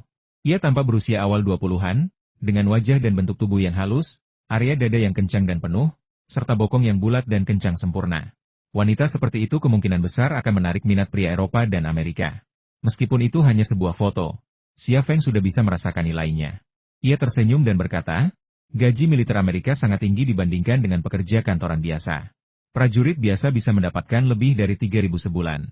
Seorang brigadir jenderal seperti dia mungkin bisa mendapatkan lebih dari 11.000 sebulan. Itu cukup tinggi. Tetapi tinggal di rumah seperti ini dan menghidupi wanita seperti ini, itu jelas tidak cukup. Xingzi, ini memang petunjuk yang berharga. Sukino Anzi tersenyum. Ia akan sangat senang menerima pujian Xia Feng, meskipun itu hanya pujian sederhana. Beberapa menit kemudian, Xia Feng tiba di ruang kerja Thompson dan mulai bekerja. Saat malam tiba, Las Vegas memasuki fase yang berbeda. Lampu merah yang menyilaukan, lalu lalang mobil yang tak henti-hentinya, dan perpaduan manusia dan hasrat yang semarak berpadu menciptakan kanvas yang semarak dan tak terpisahkan. Kanvas ini beraroma uang, alkohol, parfum, dan hormon. Kasino MGM Mirage. Di ruang VIP, beberapa orang sedang bermain Texas Hold'em di meja judi 3 pria kulit putih, 1 orang Meksiko, dan seorang pria kulit putih muda yang tampak seperti ras campuran, dengan sedikit jejak keturunan Asia. Seorang bandar bertubuh kelinci seksi sedang membagikan kartu kepada siapapun. Thompson adalah salah satu dari 3 pria kulit putih itu. Di sebelahnya duduk kekasihnya, Alice, seorang perempuan muda kulit putih cantik dari Prancis yang datang ke Amerika Serikat untuk mengejar mimpinya. Ia mencintai musik, tetapi belum ada perusahaan rekaman yang mengontraknya. Audisi terakhirnya 2 bulan lalu. Thompson sedang dalam suasana hati yang buruk karena dia kehilangan gaji yang baru diterimanya dalam permainan judi malam ini. Pemuda campuran ras yang duduk di hadapannya tak diragukan lagi adalah pria paling beruntung di meja itu, dengan sekitar 50.000 chip yang sudah terhampar di hadapannya. Tak hanya beruntung, ia juga sangat tampan. Penampilan dan gaya rambutnya membuatnya sangat mirip Justin Bieber, peraih Grammy baru-baru ini. Mata Alice akan meliriknya 3 kali setiap menit rata-rata, dan jika Thompson tidak ada, frekuensinya mungkin akan lebih tinggi. Sayang, tunggu aku mau tukar keripik. Thompson bangkit dan pergi. Alice duduk di kursi Thompson dan mengambil alih permainannya. Saat bandar membagikan kartu, tatapannya tanpa sengaja beralih ke wajah pemuda ras campuran di seberangnya. Pemuda itu tersenyum padanya. Dan entah kenapa, Alice merasa tersengat listrik. Thompson pergi ke sisi lain bursa chip dan menggunakan kartu kreditnya untuk membeli chip senilai 10.000. Jika ia kalah lagi dan rumahnya tidak terjual tepat waktu, ia akan dinyatakan gagal bayar. Saat ia berjalan pulang sambil memegang keripik di tangannya, seorang gadis kelinci yang menawarkan minuman gratis berhenti di sampingnya. Ia meraih segelas anggur merah, meneguknya sekaligus, lalu mengembuskan napas panjang. Ia tampak telah menemukan keberanian untuk mengalahkan lawannya dan memenangkan taruhan. Bunyi bip, bunyi bip, bunyi bip. Tepat pada saat ini telepon seluler tiba-tiba berdering. Thompson mengerutkan kening, mengeluarkan teleponnya, meliriknya, lalu menjawab panggilan dan bertanya terus terang. Siapa itu? Halo Tuan Thompson, nama saya Baholi. Saya melihat informasi penjualan rumah Anda di tingkat agensi. Saya sangat tertarik dengan rumah Anda. Apakah Anda punya waktu untuk berbicara? Pihak lain berbicara dengan aksen India. Mendengar bahwa pembelinya, Thompson langsung bersikap lebih sopan. Halo, Pak Baholi. Saya sedang keluar sekarang, dan ini bukan waktu yang tepat untuk bicara di malam hari. Bagaimana kalau begini? Datanglah ke rumah saya besok pagi dan kita bisa bicara. Oke, tidak masalah. Suara Baholi. Ngomong-ngomong, bisakah kau memberitahuku bagaimana kau berencana membayarnya? Tanya Thompson. Baholi berkata tunai, saya tidak mau ke bank untuk pinjam uang, bunganya sangat tinggi. Bagus sekali, kita bisa menghemat waktu dan tenaga dengan mengurus dokumen. Apakah saya perlu menghubungi seseorang dari agensi? Tidak. Jika kamu yakin ingin membelinya, aku bahkan bisa membatalkan kontrak penjualan rumah dengan agen dan menjualnya kepadamu dengan harga yang lebih baik, kata Thompson. Haha, baguslah. Jadi kamu bisa menghemat pengeluaran yang tidak perlu, kata Baholi sambil tersenyum. Itu saja, sampai jumpa besok, Tuan Baholi. Selamat tinggal, Tuan Thompson. Baholi menutup telepon. Setelah panggilan telepon berakhir, suasana hati Thompson membaik, dan langkahnya yang tadinya berat menjadi jauh lebih ringan. Ia kembali ke meja judi, hanya untuk mendapati Alice telah kehilangan semua sisa chipnya. Wanita berdada besar dan tak berotak, yang mereka lakukan hanyalah menghambur-hamburkan uang. Thompson mengumpat dalam hati, tetapi berkata lembut, sayang, biarkan aku keluar. Alice berdiri dan menawarkan tempat duduknya, kembali ke posisi semula. Ia melirik pria kulit putih campuran ras di seberangnya. Sudut mulut pria itu sedikit melengkung, memperlihatkan senyum menawan. Senyum itu tampak seperti senyum yang tidak disengaja, tetapi juga memancarkan sedikit misteri. Babak perjudian baru dimulai. Kartu nama pemuda ras campuran itu adalah sepasang ratu. Kartu terbuka Thompson adalah as dan raja, tetapi kartu hole-nya adalah as. Dalam hal kartu terbuka, kartu pemuda ras campuran lebih tinggi, tetapi jika kartu tersembunyi disertakan, kartu Thompson lebih tinggi. $10.000 AS. Pemuda campuran ras itu sangat murah hati. Ketiga orang lainnya melipat kartu mereka, dan beberapa mengeluh bahwa pemuda ras campuran itu terlalu beruntung. Aku ikut. Thompson juga mengeluarkan semua chip yang baru saja ditukarkannya. Pemuda ras campuran itu mengerutkan kening. Anda hanya punya 10.000? Thompson merasakan penghinaan dari pihak lain dan berkata terus terang saya tidak ingin menang lebih banyak uang dari Anda. Pemuda ras campuran itu mengangkat bahu dan berkata kepada pembagi kartu, silakan bagikan kartunya. Sesuai aturan permainan, Thompson memasang semua taruhannya. Sekalipun pemuda ras campuran itu memiliki uang lebih banyak darinya, ia tetap akan membagikan semua kartu dan menyelesaikan permainan. Dealer segera membagikan kartu. Kartu terbuka pemuda ras campuran itu adalah 3 ratu dan 1 jack, sementara kartu terbuka Thompson adalah 2 as dan 2 raja. Dikombinasikan dengan as tersembunyinya, tangannya adalah full house, lebih unggul daripada Three of a Kind milik pemuda ras campuran itu. Berdasarkan kartu-kartu tersebut, Thompson adalah pemenang yang pasti. Ia hanya kalah 1 kartu dari pemuda ras campuran itu ratu, tetapi kemungkinan hal itu terjadi sangat kecil. Sayang, keberuntungan kita telah tiba. Alice mencondongkan tubuh ke arah Thompson, suaranya manis dan memuakkan. Ia bahkan meletakkan salah satu tangannya di paha Thompson dan meremasnya dengan lembut. Thompson bersenandung puas. Ia tersenyum dan berkata, kau tak mungkin seberuntung ini sepanjang malam. Ayo kita buka kartunya. Pemuda ras campuran itu tersenyum tipis dan mengulurkan tangan untuk membalik kartu. Gerakannya anggun dan penuh percaya diri. Kartu tersembunyi yang ia balikan adalah kartu ratu, yang jika digabungkan dengan kartu nama di muka tumpukan kartu, membentuk 4 kartu sejenis. Wajah Thompson memucat. Sebelum pemuda ras campuran itu membuka kartu, ia yakin akan menang. Tetapi begitu ia membuka kartu, semua harapannya pupus. Pemuda campuran ras itu mengumpulkan semua keping, lalu mengambil keping senilai 1.000 dan melemparkannya ke bandar. Kau membawa keberuntungan untukku, jadi ini tip untukmu. Terima kasih. Dealer itu tersenyum senang. Jarang sekali kita bertemu orang sekaya dia setiap hari. Pemuda berdarah campuran itu meninggalkan meja judi dengan uang kemenangannya dan menuju ke kamar kecil. Setelah beberapa langkah, ia melirik kembali ke meja judi, entah sengaja atau tidak. Ia kebetulan bertemu pandang dengan Alice. Tatapan mereka bertemu, dan percikan api beterbangan. Sayangnya, Thompson tidak melihat ini. Ia menatap kartu-kartu yang ditinggalkan pemuda ras campuran itu di meja dengan saksama. Pikirannya kosong. Ia hanya kehilangan 1 kartu, jadi mengapa harus kartu itu? Pemuda ras campuran itu mengalihkan pandangannya dan berjalan menuju toilet. Posturnya tegap, dan bokongnya yang terbungkus celana tampak kencang dan berisi. Tampak sangat seksi. Alice berkata kepada Thompson, aku mau ke kamar mandi. Kamu ambil mobil dulu. Jangan main malam ini. Setelah itu, dia berdiri dan berjalan menuju kamar mandi.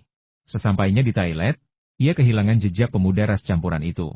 Hatinya tiba-tiba terasa hampa, seolah kehilangan sesuatu yang sangat penting. Ia ragu sejenak dan melangkah masuk ke toilet wanita. Namun, tepat saat ia mencari tempat untuk berjongkok, pintu kayu kecil di depannya tiba-tiba terbuka, menampakkan wajah tampanan cerah. Kau, Alice berdiri kaget, lupa akan kain berbentuk T yang penting yang telah ia tarik hingga ke lututnya. Untungnya, ia mengenakan rok yang jatuh tepat waktu untuk menutupi bagian pribadinya. Pemuda campuran ras itu tiba-tiba melingkarkan lengannya di pinggang Alice dan mencium bibirnya yang manis. Alice sempat meronta, tapi segera tenang. Semuanya terjadi begitu tiba-tiba, tapi begitulah cara kerja ketertarikan antara pria dan wanita. Tidak perlu proses yang rumit. Terkadang, sekilas saja sudah cukup. Alice berubah dari pasif menjadi aktif. Ia membuka paksa gigi pemuda ras campuran itu dan dengan rakus menggoda lidahnya.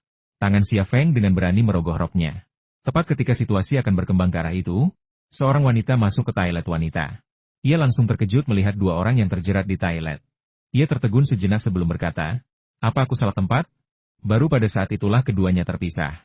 Pemuda ras campuran itu menoleh ke arah wanita itu sambil tersenyum. Maaf, Bu, kami tidak bisa menahan diri. Pria tampan juga diperbolehkan masuk ke toilet wanita. Wanita itu tidak mempermasalahkannya dan malah tersenyum kepada pemuda ras campuran itu.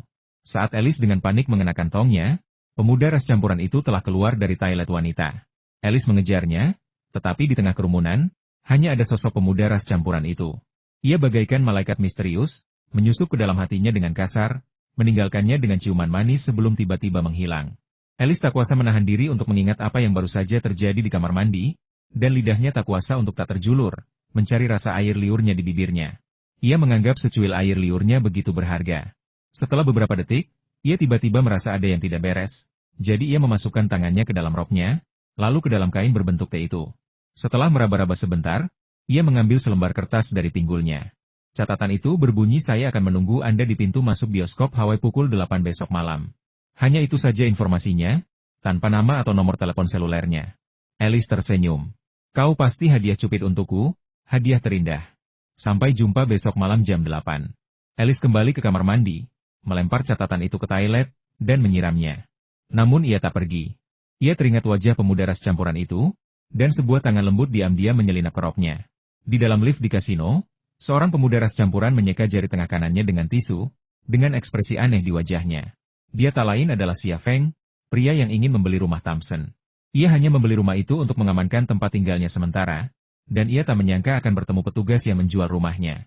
Barang-barang yang ia temukan di ruang kerja Thompson sore itu telah memperumit urusan sederhana membeli rumah itu.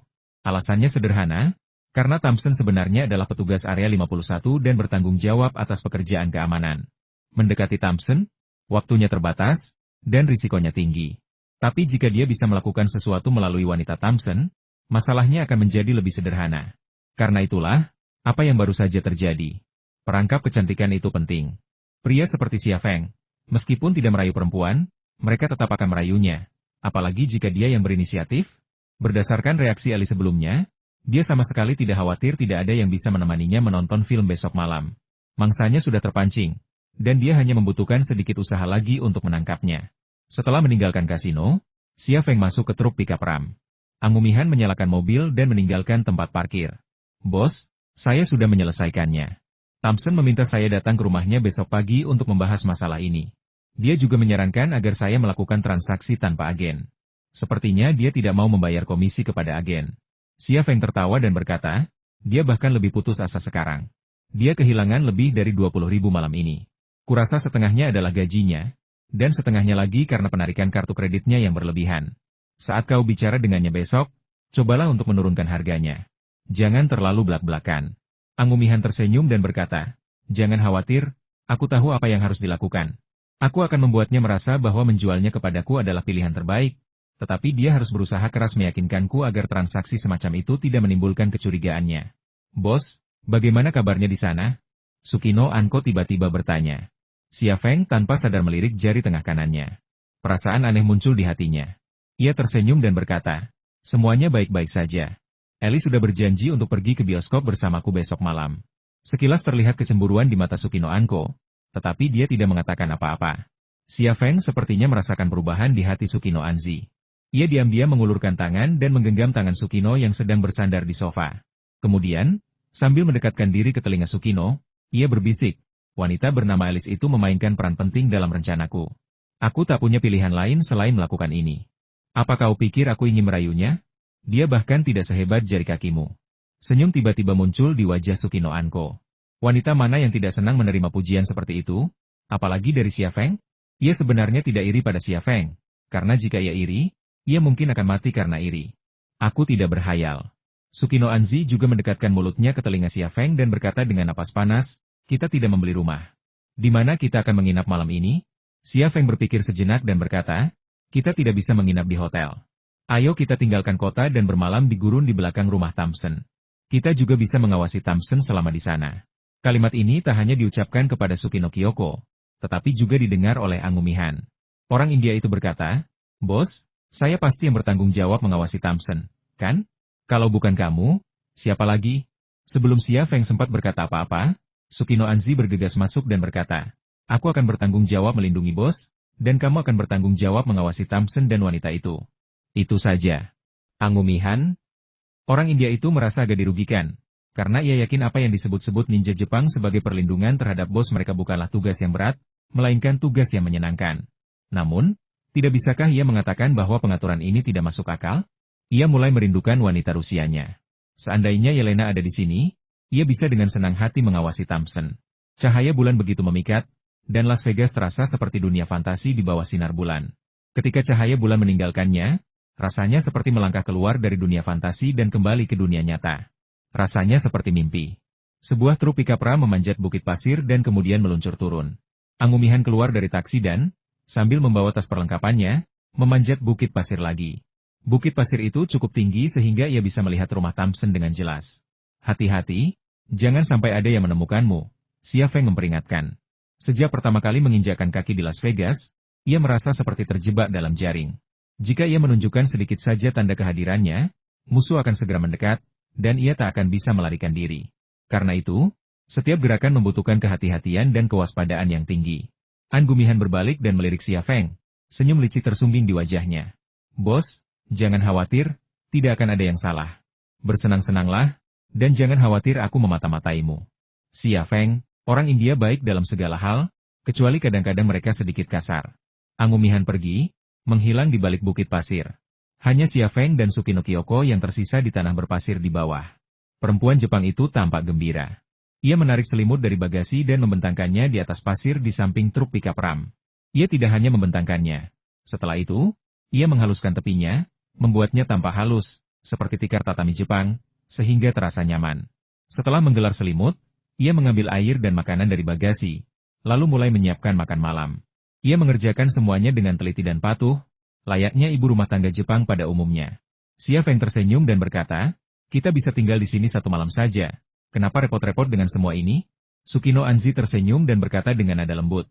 Di Jepang, perempuan bertanggung jawab atas semua urusan rumah tangga. Bagaimana membuat suami mereka hidup nyaman dan bagaimana melayani mereka dengan baik adalah pelajaran wajib bagi setiap perempuan Jepang. Xia Feng hanya tersenyum dan tidak menanggapi. Ia teringat sebuah statistik menarik tentang status sosial perempuan di negara-negara Asia. Menurut statistik tersebut, perempuan Tiongkok memiliki status sosial tertinggi di antara semua negara Asia. Sementara perempuan Jepang berada di peringkat ke-9 di antara negara-negara Asia, yang sebenarnya merupakan angka yang sangat rendah.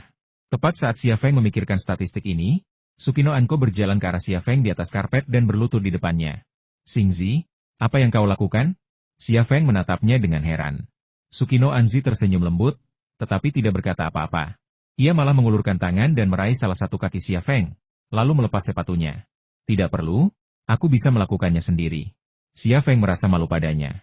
Sukino Kyoko berkata, di Jepang, ketika seorang pria pulang, wanita seharusnya memakaikan sandalnya seperti ini.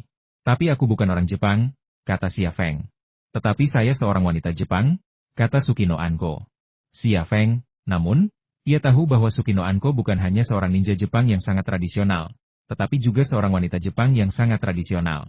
Ia sangat serius dan teliti dalam beberapa hal tradisional. Xia Feng menunggu sampai wanita itu melepas sepatunya sebelum melangkah ke karpet. Meskipun merasa sedikit canggung, ketika ia ingat bahwa wanita yang melayaninya adalah Sukino Kyoko, ia merasa tidak perlu bersikap sopan. Mereka berdua makan dan minum air di atas selimut, lalu tidak melakukan apapun lagi. Xia Feng berbaring di atas selimut, memikirkan rencananya dalam hati. Semua informasi yang dimilikinya tersaji dalam pikirannya, yang kemudian dianalisis dan disimulasikan perkembangan peristiwa. Jika suatu bagian simulasi memiliki hasil yang buruk, otaknya akan merenungkan apa yang salah, memperbaiki kesalahan tersebut, dan menemukan solusi yang tepat. Dengan kekuatan komputasi otaknya, ia dengan cepat menyimpulkan situasi setelah memasuki area 51. Tetapi hanya itu saja. Bos, apakah Anda sedang melihat bintang-bintang? Suara Sukino Anko terdengar di telinga Xia Feng, membawa aroma hangat dan menggoda. Telinga Xia Feng terasa gatal, jadi ia mengulurkan tangan dan menggaruknya, sambil berkata, apa yang kau lihat? Aku sedang memikirkan langkah selanjutnya. Apakah kamu butuh inspirasi? Sukino Anko terus mengembuskan napas. Xia Feng, bintang jatuh. Sukino Anko tiba-tiba menunjuk ke langit, tampak sangat gembira. Lalu ia memejamkan mata, menyatukan kedua telapak tangannya, dan mengucapkan permohonan kepada bintang jatuh itu. Xia Feng juga melihat meteor melesat di langit dan memejamkan mata. Ia tidak percaya hantu atau dewa, juga tidak berpikir bahwa harapannya pada bintang jatuh akan terwujud. Namun, ia masih dipengaruhi oleh Sukino Anko dan diam-diam berdoa dalam hati. Semoga istri dan anak-anakku selamat, dan semoga aku dapat mengatasi kesulitan dalam 2 tahun. Sebuah meteor melintas di langit malam, dan tidak diketahui apakah jatuh ke laut atau terbakar di atmosfer. Meteor itu memang cemerlang, tetapi hanya bertahan sesaat, sangat singkat. Tepat saat Xia Feng sedang membuat permohonan dan merenungkan hidup, Ikat pinggangnya tiba-tiba mengendur. Tanpa sadar, ia mengulurkan tangan dan meraih tangan Sukino Anzi, mencoba mengalihkan perhatiannya. Apricot, apa yang kau harapkan? Itu tidak akan berhasil jika kau mengatakannya keras-keras, kata Sukino Anko. Xia Feng tersenyum. Ia tidak percaya dengan pernyataan seperti itu. Tetapi melihat betapa seriusnya Sukino Anko, ia merasa sulit untuk mengatakannya. Sukino Anko bangkit berdiri dan berlutut di samping Xia Feng. Bokongnya yang montok dan kencang menempel di betisnya, sepenuhnya tertutup oleh kelembutan bokongnya, hanya menyisakan sepasang kaki sebening kristal. Tubuh bagian atasnya condong ke depan, menyebabkan area dadanya yang montok merosot ke bawah, meregangkan kain kemeja putihnya hingga batas maksimal. Kancing ketiga di bawah kerah tampak seolah-olah akan robek kapan saja, memperlihatkan 2 ekor kelinci putih besar.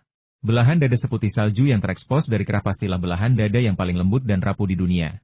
Seolah-olah akan meleleh dan berubah menjadi keju jika terkena sinar matahari. Xia Feng tiba-tiba merasa dirinya lebih seksi saat berlutut daripada saat berdiri. Ia berniat mengalihkan perhatiannya, tetapi bokongnya justru mengalihkan perhatiannya, dan ia malah memikirkan sesuatu yang seharusnya tidak ia pikirkan. Pikirannya tak lagi bisa kembali ke kondisi deduksi sebelumnya. Tangan Sukino Kyoko sangat lembut. Cadangan Xia Feng rapuh, bahkan hanya ada dalam teori. Biarkan aku melayanimu. Suara Sukino Anko sangat lembut. Xia Feng menjawab dengan lembut. Hidup ini singkat, dan hidupnya bahkan lebih singkat lagi. Dia harus menikmati dirinya sendiri selagi bisa. Sukino Anzi mencondongkan tubuh ke depan, dan Xia Feng tiba-tiba merasa ada sesuatu yang hilang. Di atas bukit pasir, Angumihan menggunakan teropong penglihatan malam untuk mengamati apa yang terjadi di bawah. Namun, Sukino Kyoko cukup cerdik. Ia telah meletakkan tikar tataminya di sisi lain truk pickup ram, sehingga orang India itu tidak dapat melihatnya melalui kendaraan. Meskipun tidak terlihat, orang India itu masih dapat melihat bayangan panas yang terpelintir di belakang truk pickup ram melalui teleskop yang dilengkapi pencitraan termal. Membosankan, sangat membosankan, gerutu Angumihan, lalu menyerah dan memindahkan teleskopnya ke sisi lain. Di Villa Thompson, Angumihan memperhatikan Alice masuk ke kamar mandi dan merobek pembalut wanita untuk ditempelkan pada organ vitalnya. Di ruangan lain, Thompson sedang menyemprotkan parfum ke tubuhnya. Ia tampak bersemangat, siap melakukan sesuatu yang menarik besok, mengingat uang yang telah ia hasilkan. Alice memasuki kamar Thompson, dan Thompson tidak sabar untuk memeluk Alice dalam pelukannya. Alice mendorong Thompson dan berkata, "Sayang, aku sedang menstruasi. Aku tidak bisa melakukannya hari ini." Thompson mengulurkan tangan dan menyentuhnya, lalu langsung jatuh ke tempat tidur seperti bola kempes. "Tidurlah. Kamu masih harus menjual rumah besok, dan kamu harus sehat walafiat." Alice mematikan lampu. Angumihan mengerutkan kening dan mengumpat, "Si pengoda kecil ini licik sekali. Apa bos sanggup memberinya makan?" Kemudian dia memindahkan teleskop ke truk pickup ram dan mengamati dengan tenang. Malam berikutnya ditakdirkan menjadi malam tanpa tidur bagi orang India. Keesokan paginya, Angumihan mengendarai ram ke rumah Thompson, dan Xia Feng serta Yue Xingzi berbaring di bukit dan menonton. Begitu Angumihan tiba dan menjelaskan niatnya, Thompson menghubungi agen real estate dan membatalkan penjualan. Hal ini menghemat komisi, dan pembeli juga mendapatkan sedikit keuntungan. Keduanya segera menyelesaikan transaksi. Angumihan membayar 500.000 untuk rumah tersebut, dan Thompson menyerahkan semua akta kepemilikan dan kontrak penjualan yang telah ditandatangani kepada Angumihan. Setelah transaksi selesai, Thompson dan Alice mulai mengemasi barang-barang mereka. Ketika Thompson dan Alice hendak pergi, sebuah adegan dramatis terjadi. Alice ingin membantu Thompson mengambil kotak berisi uang, tetapi Thompson dengan tegas menolak. Hal ini menimbulkan pengalaman yang tidak menyenangkan bagi pasangan yang merupakan sahabat karib, terlepas dari usia mereka. Ini semua karena uang. Xia Feng mendesah pelan di atas bukit pasir. Sukino Anko berkata, "Thompson hampir berusia 50 tahun, dan Alice masih sangat muda, apalagi yang diinginkannya selain uangnya? Jika Thompson tidak bisa memberikan apa yang diinginkan Alice pasti tidak akan bersamanya. Jadi, malam ini akan menjadi sasaran empuk." Xia Feng mengangguk. Sekalipun Alice dan Thompson tidak berselisih, ia masih bisa menanganinya. Ia tahu persis wanita seperti apa Alice dan apa yang diinginkannya, dan ia bisa memuaskan semua keinginannya dalam sekejap. Dibandingkan dengan pria seperti Thompson, ia jauh berbeda. Setelah Thompson dan Alice pergi, Angumihan muncul di halaman belakang, berdiri di samping kolam renang dan melambaikan tangan ke arah bukit pasir. Xia Feng dan Sukino Anzi membawa tas perlengkapan mereka masing-masing menuruni bukit pasir, dengan cepat melintasi area berpasir, dan memasuki rumah Thompson. Ini bukan lagi rumah Thompson. Ini adalah properti pertama Xia Feng di Amerika Serikat. Xia Feng mandi dan kemudian mulai bekerja di ruang belajar Thompson. Kali ini, targetnya masih sistem pemantauan lalu lintas Las Vegas. Ia sudah memiliki peta 3 dimensi Las Vegas yang tersimpan di otaknya. Dengan peta ini sebagai referensi, ia dapat dengan mudah melihat perubahan apapun di kota. seperti kendaraan baru atau orang mencurigakan yang muncul di tempat umum. Dia memperhatikan dengan saksama situasi di jalan yang disebutkan Serigala Hitam. Kantor Vico Corporation milik keluarga Hattori terletak di jalan itu. Rekaman CCTV menunjukkan jalan itu normal, tidak ada yang mencurigakan. Namun, justru karena keadaannya yang normal itulah Xia Feng merasakan sedikit bahaya. Xia Feng tidak membobol kantor Vico Corporation. Meskipun idenya menggiurkan, ia menahan diri. Ia tidak yakin CIA tidak menggunakan sistem Celestial God.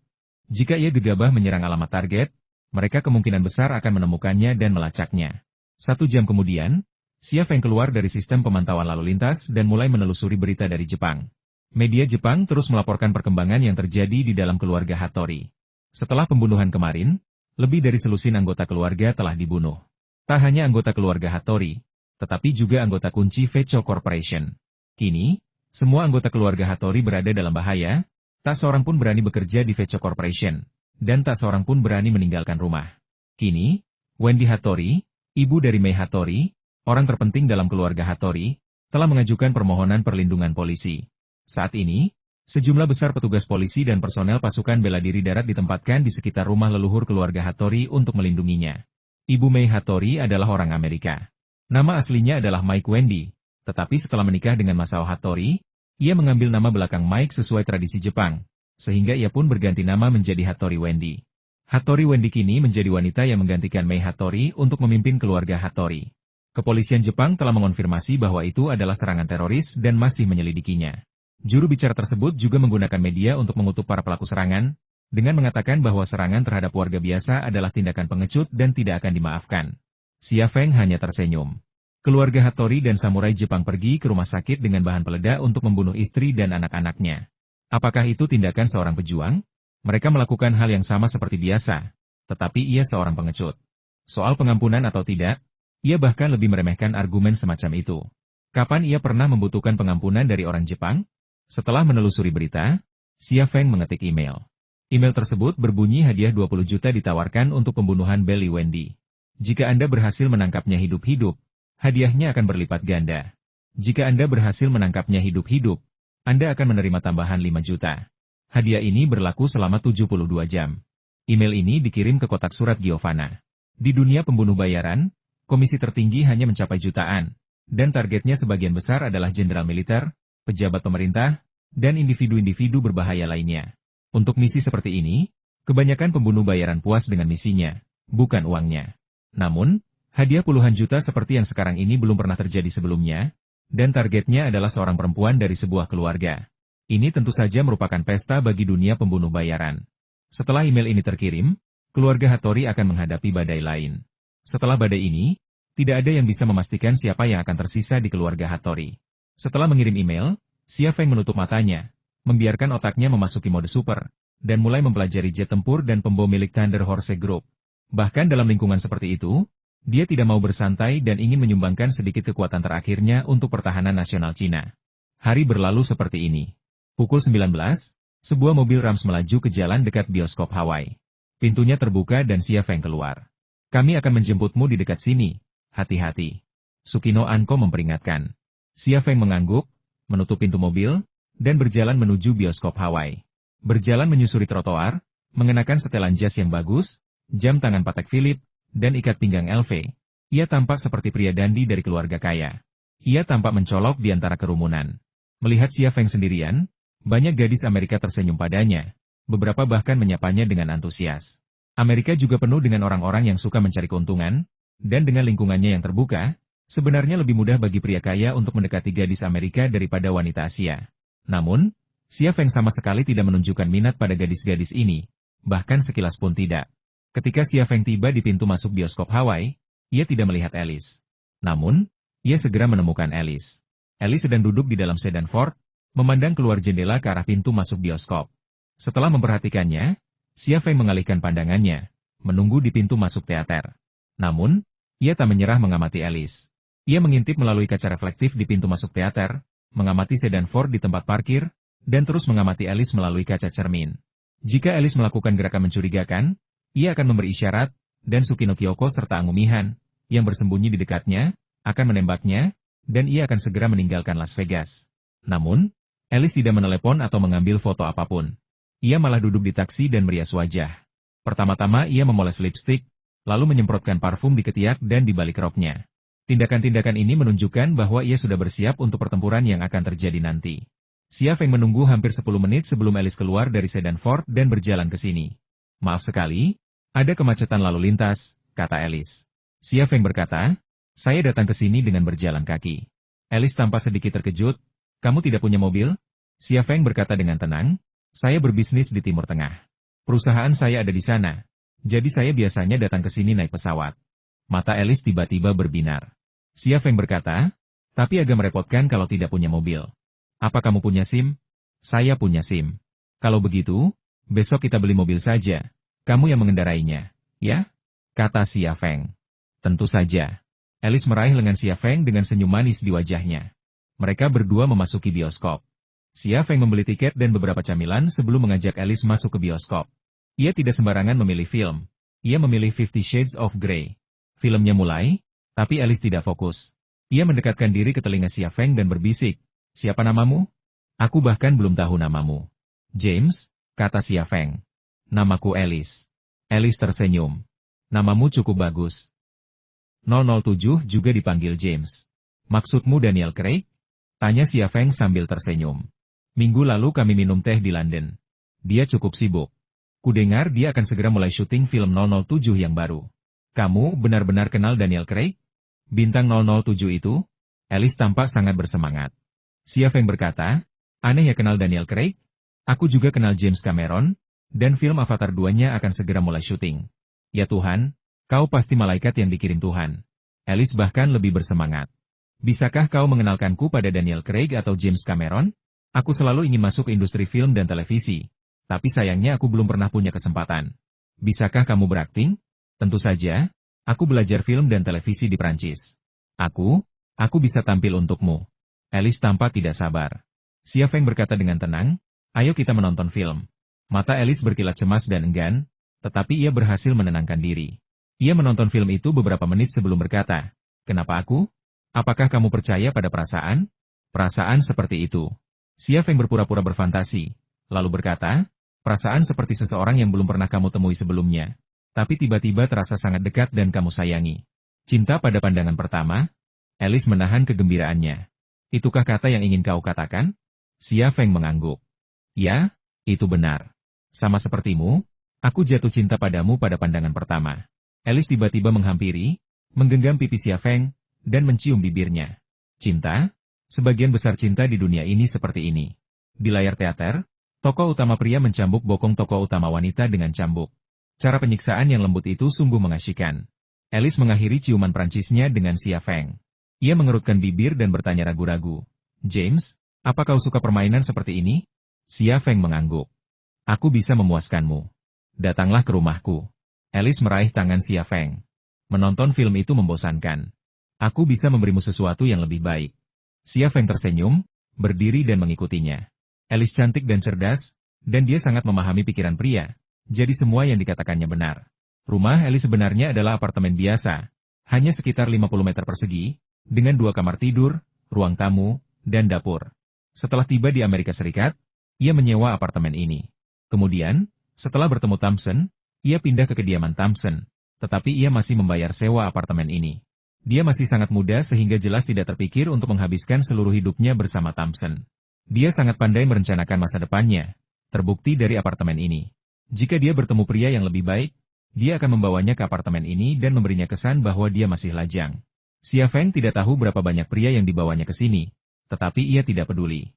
Alice tertarik pada uangnya dan koneksi palsunya di industri film dan televisi, sementara ia tertarik pada nilai Alice sebagai aset potensial. Rumah Alice didekorasi dengan hangat dan penuh dengan unsur romantis Prancis. James, kamu mau minum apa? Setelah mengantar Xia Feng masuk, Alice pun mengambil peran sebagai tuan rumah. Xia Feng berkata, terserah, jus atau kopi saja. Kalau begitu, ayo kita minum whisky. Alice berjalan menuju lemari anggur. Xia Feng merasa kata-katanya sia-sia. Alkohol bisa membuat orang impulsif. Tujuan Alice membawanya ke sini sudah jelas. Bagaimana mungkin dia tidak memberinya alkohol, melainkan jus dan kopi? Alice membawakan anggur, dan Xia Feng minum 2 gelas bersamanya. Alice, siapakah lelaki tua itu bagimu? Tanya Xia Feng ragu-ragu.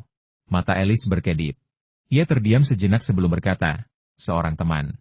Aku datang ke Amerika Serikat sendirian, jauh dari keluarga dan teman-temanku, dan dia merawatku dengan baik. Apakah ini mengganggumu? Xia Feng menggelengkan kepalanya. Tidak, aku hanya bertanya. Ia meletakkan gelasnya dan merangkul pinggang ramping Alice. Yang kupedulikan hanyalah perasaan yang kita miliki bersama sekarang. Kau bagaikan sinar matahari yang menyinari duniaku. Kau tak tahu betapa pentingnya dirimu. Saat pertama kali kulihat, kau seperti rusa yang cantik. Pria tua itu adalah pemburu yang menangkapmu, dan aku bisa menyelamatkanmu dari cengkeramannya. Kau adalah pahlawanku.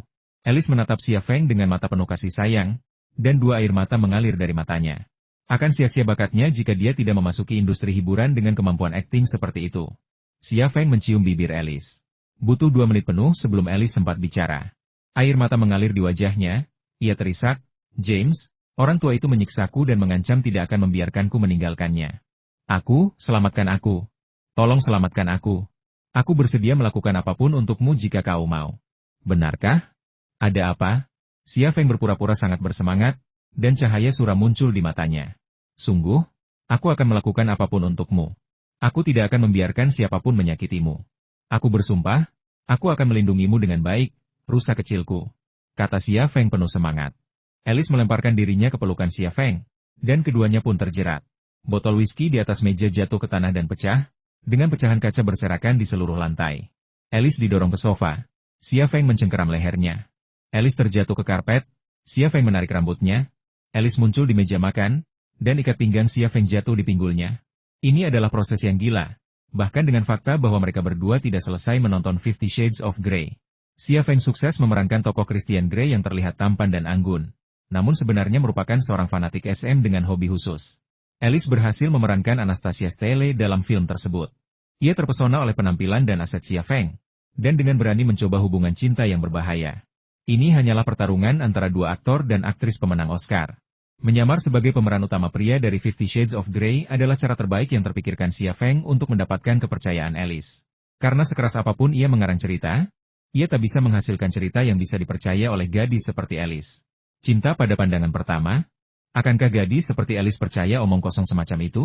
Menjadi seperti mantan pacar atau saudara perempuan yang hilang mungkin cocok untuk seorang gadis kecil, tetapi mencoba membodohi wanita seperti Alice, wanita brilian yang mampu membodohi Thompson seperti itu, mustahil. Jadi, ia memilih 50 Shades of Grey dan mengisyaratkan ketertarikannya pada genre tersebut. Bagi Alice, pria kaya seperti James bisa mendapatkan wanita manapun yang diinginkannya. Jadi mengapa ia memilihnya? Lagi pula, saat pertama kali bertemu dengannya, ia masih bersama Thompson. Banyak pria akan terganggu dengan hal ini. Tetapi jika Xia Feng tidak punya alasan yang kuat, ia pasti akan curiga dan waspada. Ia telah berspekulasi lebih dari sekali tentang pendekatan Xia Feng kepadanya, tetapi ia tidak pernah menduganya. James ternyata adalah pria dengan pikiran menyimpang dan hobi yang aneh. Setelah mengetahui hal ini, keraguan dan kebimbangannya lenyap. Bersama James mungkin akan terasa sakit, tetapi ia akan mendapatkan jauh lebih banyak daripada yang pernah ia dapatkan dari Thompson. Gairah itu mereda dan ruangan menjadi sunyi. Alice meringkuk dalam pelukan Xia Feng. Tubuhnya penuh bekas cambukan dan cubitan. Kini ia benar-benar tampak seperti rusa yang terluka. James jatuh cinta padanya karena ia bagaikan anak rusa yang terluka. Tetapi ia melakukannya bukan untuk menyelamatkannya, melainkan untuk menyiksanya dengan tangannya sendiri. Namun, ia rela menerima siksaan semacam itu. Aku akan menelepon Daniel Craig besok dan merekomendasikanmu untuk menjadi gadis Bond barunya. Bagaimana menurutmu? Setelah selesai, Xia Feng tampak sangat puas. Benarkah? Kau tidak berbohong padaku, kan? Alice tiba-tiba menjadi bersemangat.